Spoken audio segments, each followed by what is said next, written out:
Bonjour tout le monde, bienvenue dans le vlog. Donc aujourd'hui un petit épisode à parler, un peu à discuter de la répétition. Alors de la répétition, je parle pas de répéter avec son groupe ou répéter ses morceaux finalement, mais répéter en fait des milliards de fois la même chose, les mêmes plans, etc. Je me souviens quand j'étais vraiment jeune, il y avait une émission sur M6 qui s'appelait Culture Rock, il me semble. Je sais plus exactement, en tout cas quelquefois ils sortaient des épisodes un peu hors série, enfin des émissions un peu hors série et ils parlaient par exemple, et je me souviens un truc qui m'a marqué, c'est qu'à un moment donné il y a un épisode sur Clapton et donc ils parlent de Cream, etc., etc., des Yardbirds, de tous les groupes un peu qu'a eu Clapton et des gens qui ont côtoyé Clapton. Et je me souviens d'une interview de je ne sais plus qui exactement qui parlait de Clapton en disant que on pouvait voir Clapton souvent passer des heures et des heures et des heures et des heures à enchaîner deux notes.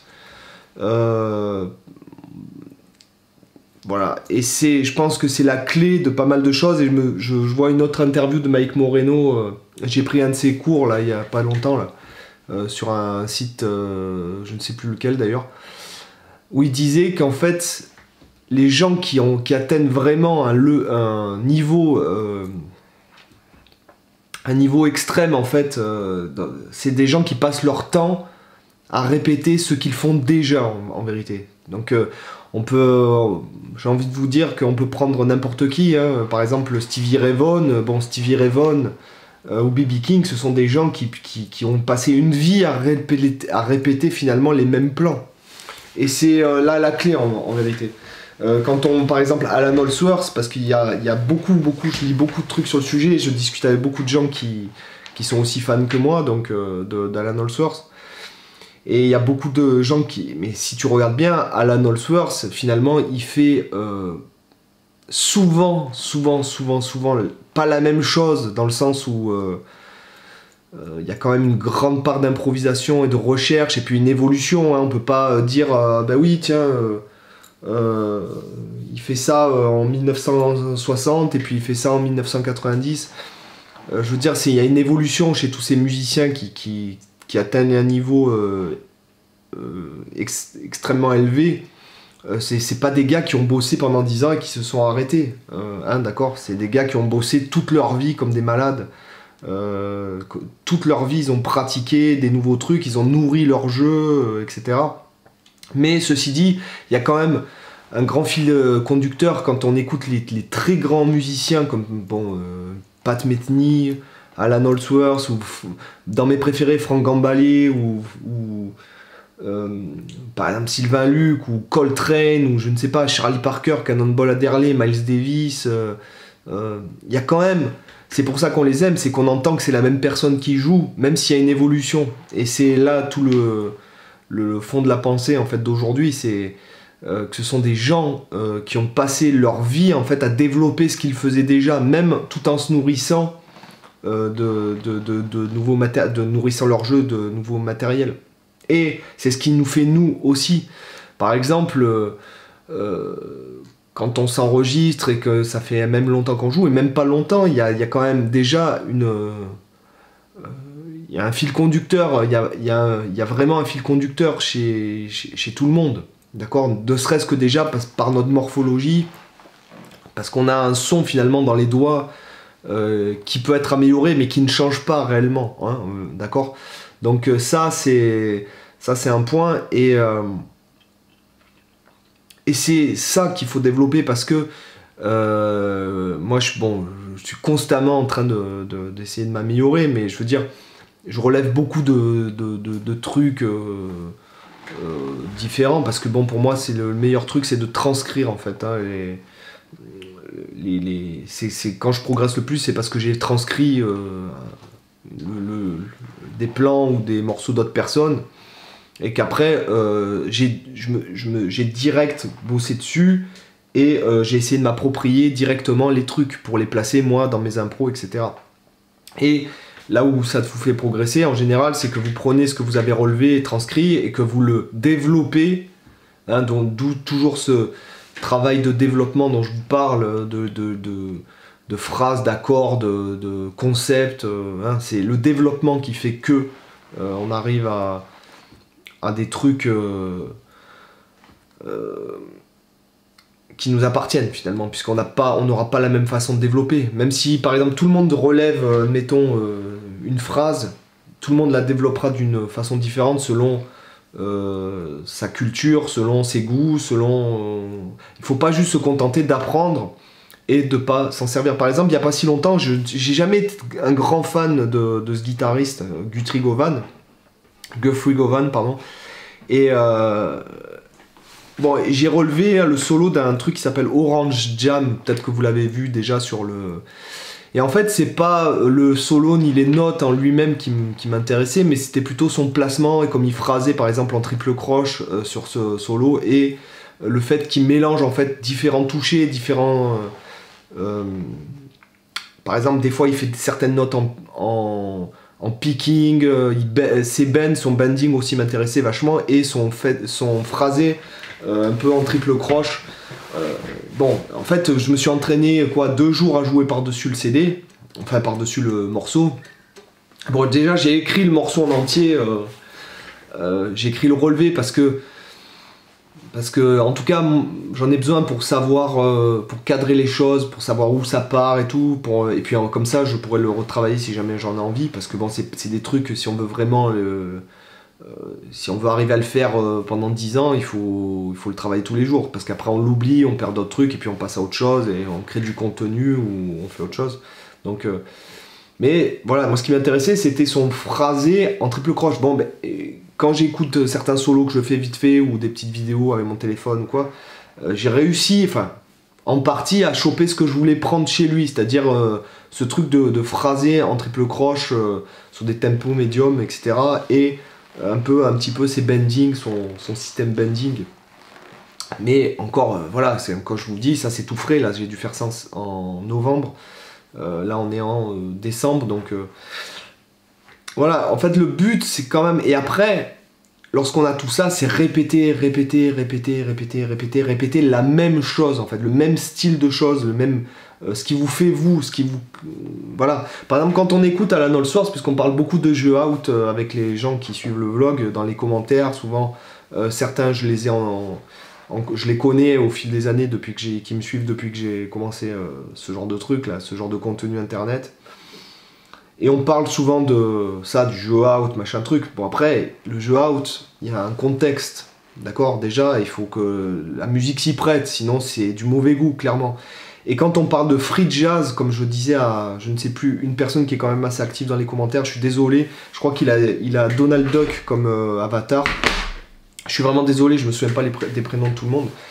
Mais on parlait de free jazz, et effectivement, je pense qu'Alan Allsworth, c'est vraiment une personne qui peut prétendre à parler de free jazz déjà, parce que c'est une personne qui maîtrise déjà, comme un gars comme Coltrane par exemple, ou comme Metheny, ou comme des gens qui peuvent se permettre de détruire, de passer au-dessus des barrières parce qu'ils connaissent et parce que ils maîtrisent. Voilà. Quand on parle de free jazz, ce que je disais à cette personne, c'est que la pellicule entre le génie et l'escroquerie, elle est ultra mince. Voilà. Et quand des fois j'entends des gens qui jouent, enfin qui veulent faire style free jazz dans un souci, je pense, d'ego et de revendication, dans le sens où ouais, je joue du free jazz donc je suis un dieu, ou parce que intellectuellement je suis ultra développé, ou je pense que il y en a des fois ils doivent s'abstenir, parce que déjà quand on joue free jazz ou qu'on fait du jeu out, il faut que rythmiquement ce soit mais impeccable, quoi. Dans les fins de phrases, dans le départ des phrases, dans les variations rythmiques éventuelles de phrases, dans le placement, dans l'architecture même, sans parler des notes et des hauteurs de son. Rien en parlant juste de de la trame, j'ai envie de vous dire, c'est-à-dire rythme, architecture, fin de phrase, départ de phrase, enchaînement et cohérence des phrases entre elles, qu'on parle de trucs hyper in, c'est-à-dire vraiment dans les accords, ou qu'on parle de free jazz total, on retrouve ça chez les grands, c'est-à-dire chez Alan Allsworth, quand vous écoutez les morceaux, les phrases, il n'y a pas une seule phrase, c'est impossible de trouver un truc qui conclut pas bien, ou qui finit pas bien, ou même quand le gars il part loin, comme dans un morceau comme The Drum Were Yellow, vous écoutez, donc il phrase autour de la gamme diminuée, de la gamme augmentée, du mode 3 de Messiaen, donc des gammes symétriques, mais rythmiquement, et l'articulation est parfaite, d'accord, il n'y a que la batterie à ce moment-là, et c'est parfait, voilà, c'est rythmiquement parfait, architecturalement parfait, on peut pas dire que le gars il est pas en train de jouer free jazz et que ça tue pas. Quand on écoute le morceau Zone de Alan Allsworth, Zone c'est le morceau qui... ils ont donné ce nom-là au morceau qui fait free jazz, et certains lives, il y a zone 1, zone 2, zone 3, zone 4, etc. Parce qu'en fait, ils partent en free, ils sont tellement dans une maîtrise totale et une connaissance des gens que...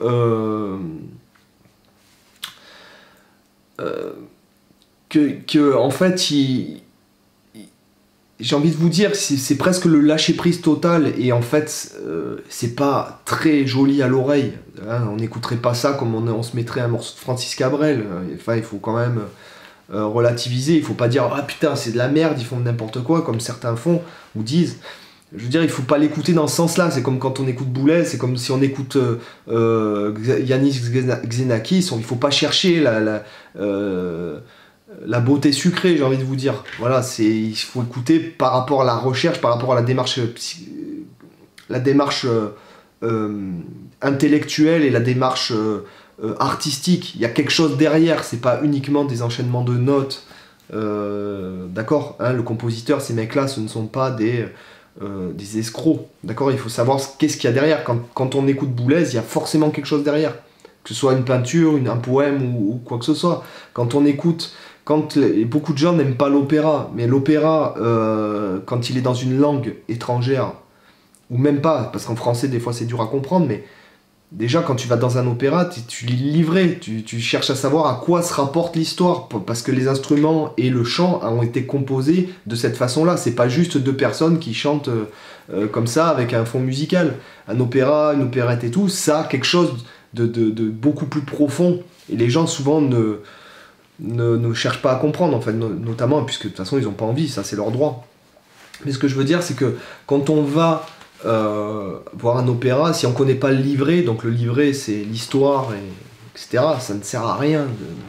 Hein, voilà, il faut quand même placer, enfin, il faut se renseigner un peu avant. C'est comme quand ce que je vous dis, qu'on écoute Boulez, ou qu'on écoute des gars qui font ce genre de musique-là, on n'écoute pas ça de façon à ce que ce soit joli. Comme par exemple, vous allez pas lire un poème de René Char littéralement, parce que ça ne sert à rien. Il faut savoir à quoi ça se rapporte, il faut connaître ses références, etc. Et ça pourrait être avec des auteurs, avec des pièces de théâtre, avec des films, on pourrait dire la même chose, hein, d'accord. Donc voilà, il y a quand même toute une démarche derrière ça, et il y a surtout un passé. Et quand on veut jouer out, parce que c'était un peu le sujet de la dernière fois, puisque je retrouve beaucoup dans les gens qui suivent le vlog ce truc de jeu out, etc. Tout est relatif. Des fois, on fait un peu des notes d'approche et tout, à certains degrés de l'oreille de certains, ça peut sonner out. Hein, si la personne n'écoute que du rock, et je dis pas rock dans le sens péjoratif, hein, attention, hein, j'adore le rock, j'adore ce que je disais la dernière fois, j'adore John Mayer, j'adore Bon Jovi, j'adore Guns N' Roses, j'adore Led Zeppelin, etc. Il est évident que quand tu vas jouer ces styles-là, tu vas pas mettre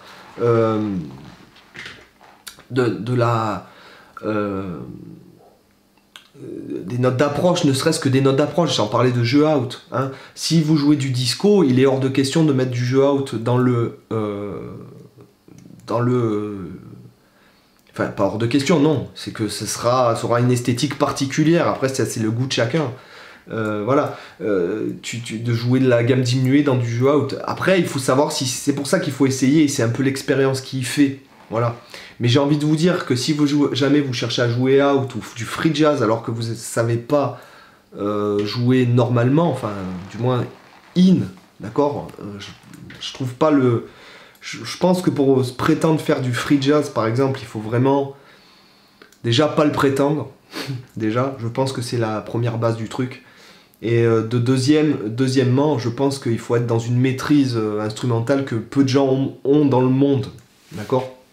Je pense même chez les très grands musiciens, par exemple, il y a des gens, des fois c'est pas réussi. Et moi, bon, comme je vous dis, c'est pas parce que je suis un fan absolu de Alan Allsworth, c'est simplement que quand on cherche chez Alan Allsworth, on s'aperçoit que